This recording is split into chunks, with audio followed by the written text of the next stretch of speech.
Hello friends. ఈరోజు నా opening yield వచ్చేసి 71,900 కాల్‌లో డిప్ కోసం వెయిట్ చేసి 210 దగ్గర తీసుకున్నాను. ఇది కొంచెం డౌన్ అయింది. నేను వివో యాప్ అనేది 297 టార్గెట్ పెట్టుకున్నాను. ఆల్మోస్ట్ 275 వరకెళ్ళింది. బట్ మేమిది బుక్ చేయలేదు. గ్రూప్‌లో అప్డేట్ చేసేలోపు మన ట్రైలింగ్ స్టాప్ లాస్ అనేది 244 దగ్గర ఎగ్జిట్ అయ్యాను. ఇది నేను గ్రూప్‌లో కూడా స్క్రీన్‌షాట్ షేర్ చేశాను. ఇంకా డేటా అనేది చూసుకున్న డేటా చాలా థిన్ వాల్యూమ్‌తోని ఎళ్తుంది. లోయర్ లెస్ చేసుకుంటూ వెళ్తుంది కాబట్టి ఒక స్కాల్ప్ ట్రేడ్ చేశాను. అది రికార్డ్ చేయలేదు. ఒక 50 పాయింట్స్ బుక్ చేశాను పుట్ సైడ్. తర్వాత 71,900 పుట్‌లో 400 దగ్గర మళ్ళీ స్కాల్ప్ ఎంట్రీ తీసుకున్నాను.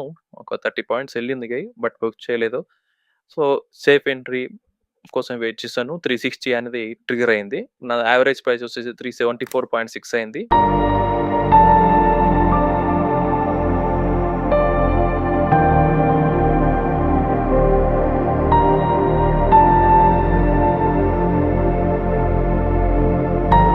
బై ప్రైస్ అయిపోయి ఎళ్ళిందో నేను ట్రైల్ చేస్తూ వచ్చాను. ఒక 50 పాయింట్స్ వరకెళ్ళింది.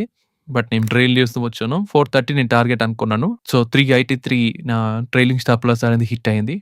సో, మన గ్రూప్‌లో జాయిన్ కావాలంటే డిస్క్రిప్షన్‌లో నా ఫైర్స్ అకౌంట్‌లోని అకౌంట్ ఓపెన్ చేసుకోండి. మన గ్రూప్‌లో జాయిన్ అవ్వండి. Thank you. Please do subscribe to my channel and hit the bell icon. Audio Jungle.